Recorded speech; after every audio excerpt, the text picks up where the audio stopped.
श्री शिवाय नमस्तु भयम। दोस्तों, जैसा कि आप सभी लोग जानते हैं कि 4 फरवरी 2026 यानी बुधवार को पड़ रही है फाल्गुन महीने की कृष्ण पक्ष तृतीया तिथि। और दोस्तों, यह वह तिथि है जो फाल्गुन महीने में पड़ने सबसे बड़ी तिथि है, क्योंकि यह फाल्गुन महीने में पड़ने वाली है और इसका बहुत ही बड़ा और विशेष महत्व होता है। पूज्य गुरु जी ने कहा है कि अगर कभी भी मौका लग जाए और फाल्गुन महीने की तृतीया तिथि बुधवार को पड़ जाए तो आप लोगों को 7 हरा दुर्वा का उपाय तो अवश्य ही करना चाहिए। इन दोनों का संयोग बहुत ही कम आता है। इसी के साथ में गुरु जी ने अपनी शिव पुराण कथा में बताया है कि इस दिन आपको 7 दुर्वा का उपाय तो आपको अवश्य ही करना चाहिए, क्योंकि ऐसा दिन पूरे साल में सिर्फ एक ही बार आता है। और दोस्तों, आप सभी लोग जानते हो कि बुधवार का अगर सबसे बड़ा उपाय है तो वो 7 हरा दुर्वा वाला उपाय है। तो दोस्तों, इस बुधवार तृतीया तिथि के दिन आप लोगों को इस 7 हरा दुर्वा वाला उपाय को जरूर करना है। बहुत सारे लोग होंगे जिन लोगों ने इस उपाय को ना किया हो, मतलब पूरा साल निकल गया, उन्होंने किसी भी दिन इस 7 हरा दुर्वा वाला उपाय को ना किया हो। पर दोस्तों, आपके पास एक आखिरी मौका बचा हुआ है जो कि 4 फरवरी के दिन है। तो इस दिन आप लोगों को इस वाले उपाय को जरूर कर लेना। भले ही आपने पूरे महीने भर इस उपाय को ना किया हो, पर अगर आपने इस फाल्गुन महीने के बुधवार तृतीया तिथि के दिन अगर इस वाले उपाय को कर लिया तो आपको इस उपाय को करने का वह फल मिलेगा जिसकी आपने कभी कल्पना भी नहीं करी होगी। इसीलिए आप लोग इस वाले उपाय को एक बार जरूर कर लेना है, ताकि आप लोगों के हाथ से यह मौका ना जा सके और आपको इस उपाय को करने का फल मिल सके। दोस्तों, यह उपाय पंडित जी ने अपनी अभी ही शिव महापुराण की कथा में बताया है, जिस उपाय को आज हम आपको बहुत अच्छे से समझाने वाले हैं। इस वीडियो को देखने के बाद इस उपाय को समझने के लिए आपको कोई और वीडियो को देखने की जरूरत नहीं पड़ेगी। तो चलिए दोस्तों, उपाय को शुरू करते हैं। देखिए, ये इस फाल्गुन महीने के बुधवार तृतीया तिथि के दिन ये इतना खास होता है, इतना महत्वपूर्ण होता है। देखा गया है कभी कभी बड़े बड़े पूजा पाठ अनुष्ठान से जो मनोकामना पूर्ण नहीं होते, वो फाल्गुन महीने के बुधवार तृतीया तिथि के दिन एक छोटे से उपाय करने से ही आपकी मनोकामना पूर्ण हो जाती है। और बहुत सारे लोगों ने इस उपाय को किया भी है और उनको इस उपाय को करने का फल भी जरूर मिला है। अगर आप लोग भी इस उपाय को करना चाहते हैं तो आप इस उपाय को करना चाहते हैं को पहले अच्छे से समझ लेना, सुन लेना, उसके बाद करना। आपको इस उपाय का फल जरूर ही, और इस उपाय को कर लेने से आपके घर में चाहे किसी भी प्रकार की दुख और समस्या क्यों ना चल रही हो, आपको उसका कारण भी नहीं पता है कि भाई यह समस्या किस कारण से चल रही है। उसका कुछ भी कारण हो सकता है, जैसे इसे पितृदोष हो सकता है या किसी भी तरह का मंगल दोष भी हो सकता है। तो इस दिन आप लोगों को यह वाला उपाय कर लेना। यह एक ऐसा उपाय है जिस उपाय को अगर किसी विशेष दिन पर किया जाए तो भाई उस विशेष दिन का जो है वो तो मिलता ही मिलता है। पर हमने उस दिन पर इस उपाय को किया है तो हमें उससे भी बड़ा फल मिलता है, और फल बहुत जल्दी मिलता है, क्योंकि आप इस उपाय को बहुत ही बड़े और विशेष दिन पर कर रहे हो। तो चलिए अब उपाय के बारे में बात करते हैं, लेकिन उससे पहले आप लोगों को यह जानना आवश्यक है कि आखिर यह उपाय किस समय करना है, किसको करना है और कैसे करना है। तो चलिए हम आगे आपको वीडियो में एक एक करके बता देते हैं। उससे पहले अगर आप लोग हमारे चैनल पर पहली बार हैं तो हमारे चैनल को सब्सक्राइब करना ना भूलें, और अगर आपके पास कोई सवाल है तो आप हमें कमेंट बॉक्स में बता सकते हैं। और अगर आपको हमारा वीडियो पसंद आया है तो आप हमें लाइक और शेयर करना ना भूलें। और अगर आपको हमारे चैनल की जानकारी चाहिए तो आप हमें फॉलो कर सकते हैं।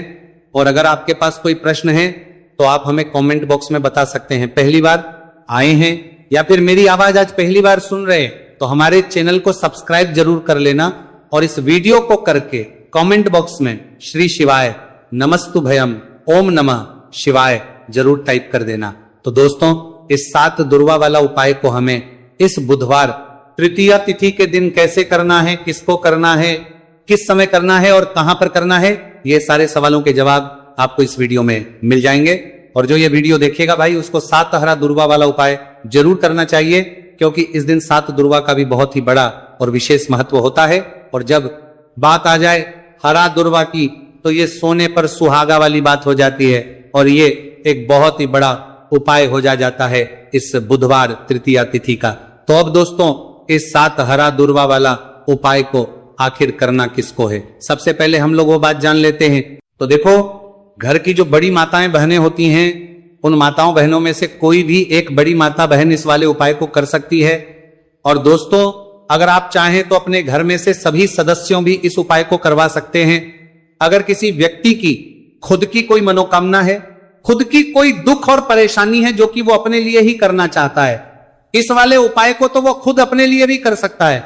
बाकी अगर कोई घर में से ऐसा है जो कि अपने पूरे घर परिवार की सुख और शांति के लिए ये वाला उपाय करना चाहता है, तो भाई वो भी कर में सकता है, उसमें भी कोई दिक्कत वाली बात नहीं है। कहने का मतलब यह है कि इस उपाय को हर सदस्य भी कर सकता है और पूरे घर परिवार के सदस्य के लिए घर की बड़ी माताओं बहनों में से कोई एक माता बहन भी कर सकती है।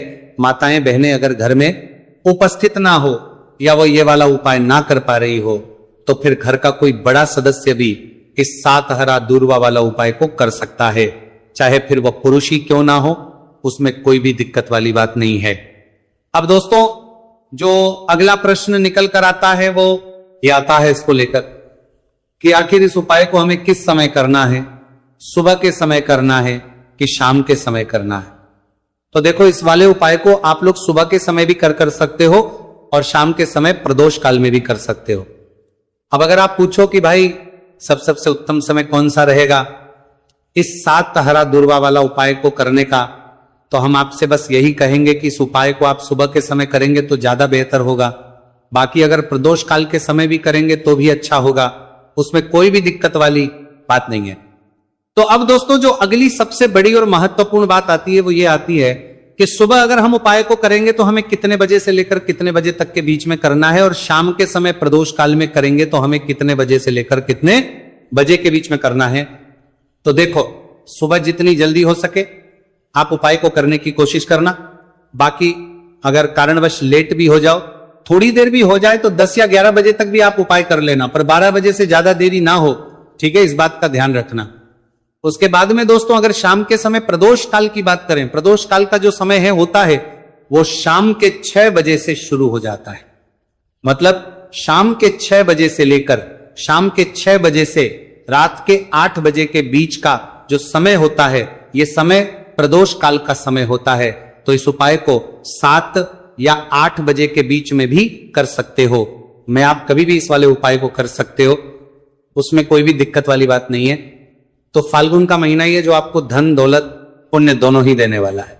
फाल्गुन के महीने में तुलसी का पूजन करके, श्री हरि विष्णु से जुड़े हुए कुछ उपाय करके आप अपने जीवन की निर्धनता, धन से जुड़ी समस्याएं, कर्जे से जुड़ी समस्याओं को हमेशा के लिए दूर कर सकते हैं। ये वही महीना है जिस माह में भगवान विष्णु योग निद्रा से जागते हैं। भगवान विष्णु को तुलसी अति प्रिय है, इसलिए उनकी पूजा में भी विशेष रूप से हम तुलसी का उपयोग करते हैं। और बिना तुलसी दल के, बिना तुलसी मैया के श्री हरि विष्णु की पूजा दोनों ही अधूरे होते हैं। इसीलिए फाल्गुन के महीने में ऐसा उपाय आपको बताने वाले हैं जिसे करने से श्री हरि विष्णु की असीम कृपा आपको मिलेगी और मां तुलसी से ऐसा आशीर्वाद मिलेगा, जीवन का हर दुख, हर कष्ट, गरीबी, निर्धनता, कर्जे से जुड़ी समस्याएं, सब कुछ ही आपके जीवन से दूर हो जाएगा और सुख, समृद्धि, धन, वैभव, ऐश्वर्य, सब कुछ आपको अपने जीवन में आसानी से मिलने लगेगा। तो चलिए बात कर लेते हैं कि कौन सा उपाय है। तुलसी के पौधे में कौन सी चीज आपको रखनी है और इस उपाय को किस समय करना है। देखिए, सबसे पहले तो आपको बता दें कि अगर आपके घर में तुलसी का पौधा नहीं है तो फाल्गुन के महीने में एक तुलसी का पौधा अपने घर में लाकर जरूर लगाए, क्योंकि फाल्गुन के महीने में जो लोग अपने घर में तुलसी जी का पौधा लाकर लगाते हैं, माँ तुलसी का पूजन करते हैं, कभी भी माँ तुलसी उनके घर में निर्धनता नहीं रुकने देती है। हमेशा उनके घर में धन की वृद्धि होती है, धन की वर्षा होती है। तो जरूर से तुलसी का पौधा आप फाल्गुन के महीने में अपने घर जरूर लेकर आए और अच्छे से आपको माँ तुलसी का पूजन करना है। माँ तुलसी के पौधे की देखभाल करनी है।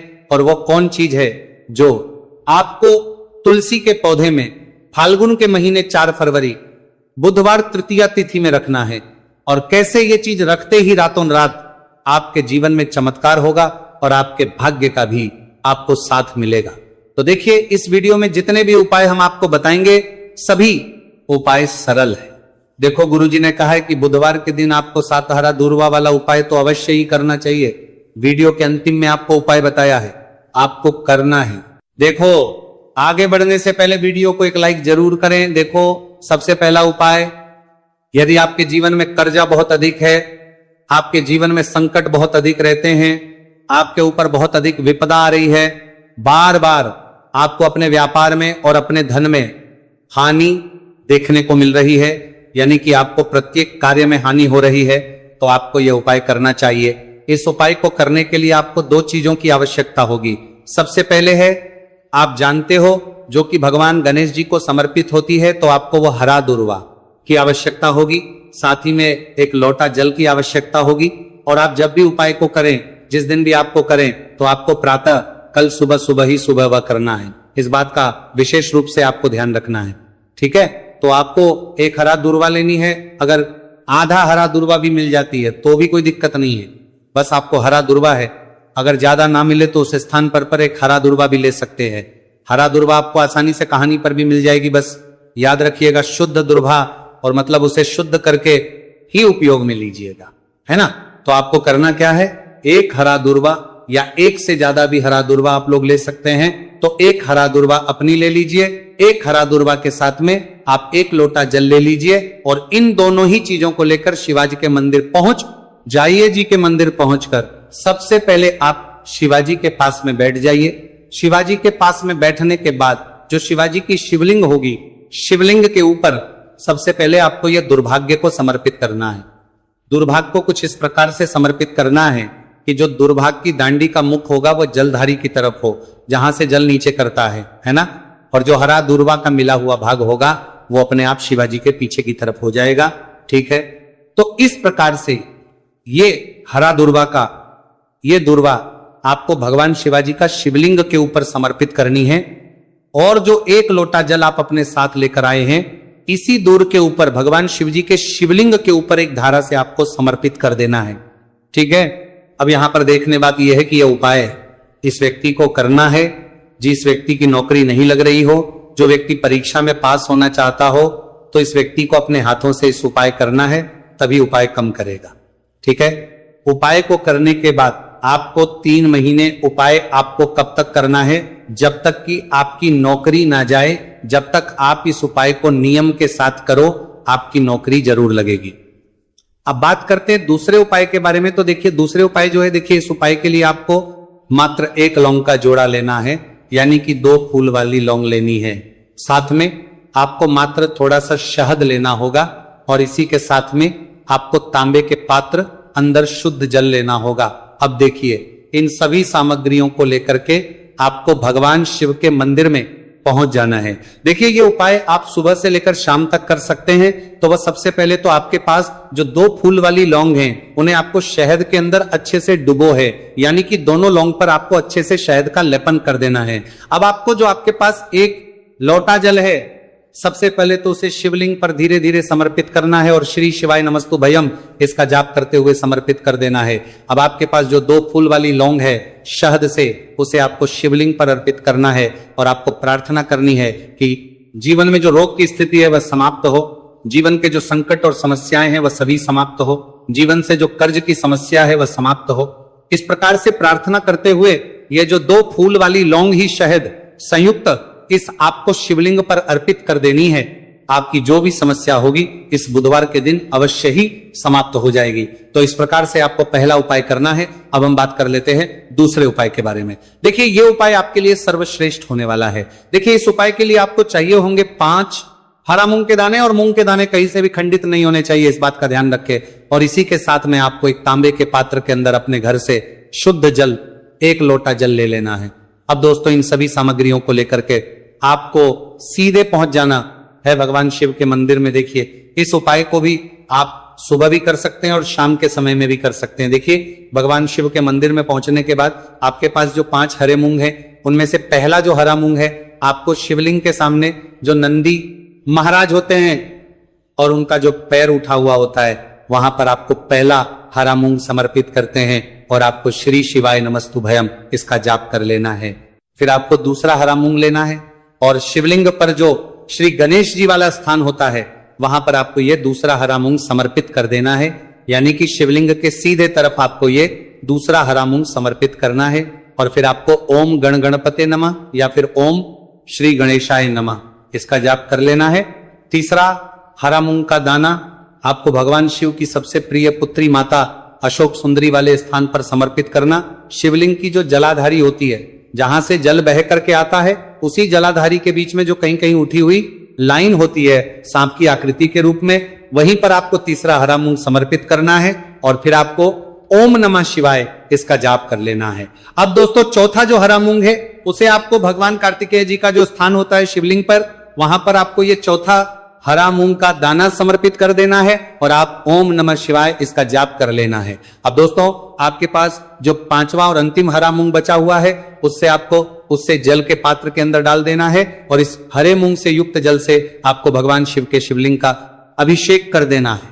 जल आपको बिल्कुल धीरे धीरे समर्पित करते जाना है और लगातार आपको शिव महापुराण के मूल श्री शिवाय नमस्तु भयम इसका जाप करते रहना है। फिर आपको शिवलिंग के आगे बैठकर, यदि आप अपने बच्चों के लिए यह उपाय कर रहे हैं, यदि आप अपने बच्चों की बुद्धि ज्ञान और विवेक के लिए उपाय कर रहे हैं तो उसके लिए आपको प्रार्थना कर लेनी है, या फिर व्यापार में वृद्धि करने के लिए ये उपाय कर रहे हैं तो उसकी कामना करते हुए आपको प्रार्थना कर लेनी है, या फिर अपनी नौकरी के लिए कर रहे हैं, या फिर अपने इंटरव्यू के लिए, या फिर धन की प्राप्ति के लिए कर रहे हैं। जिस भी कामना के लिए आप उपाय कर रहे हैं उसे परिपूर्ण करने के आपको महादेव से प्रार्थना कर लेनी है और फिर आपको वापस अपने घर आ जाना है।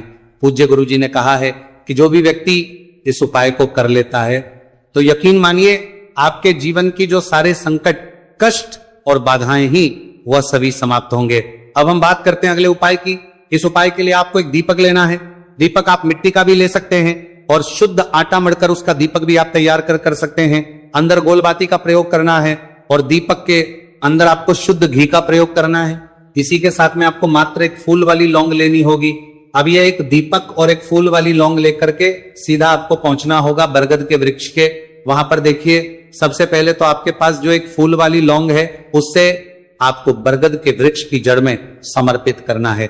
देखिए, अगर आपके जीवन में कोई भी बड़ा संकट आने वाला है, कोई बड़ा कष्ट आने वाला, तो वह इस उपाय के माध्यम से दूर होने वाला है। महादेव की विशेष कृपा रहेगी कि जो भी संकट आपके जीवन में आने वाला होगा वह भी दूर हो जाएगा। तो आपको एक लौंग समर्पित करनी है बरगद के वृक्ष की जड़ में, और वहीं पर आपको जो है गोलबाती वाला दीपक जो आप लेकर के गए हैं उससे भी वहां पर प्रज्वलित कर देना है, वटकेश्वर महादेव का स्मरण करते हुए। देखिए, जब भी आपको जीवन में इस साल लगने लगे कि आपके जीवन में कुछ भी अच्छा नहीं चल रहे, तब भी आपको इस प्रकार करना है। तो इस प्रकार से आपको यह उपाय करना है।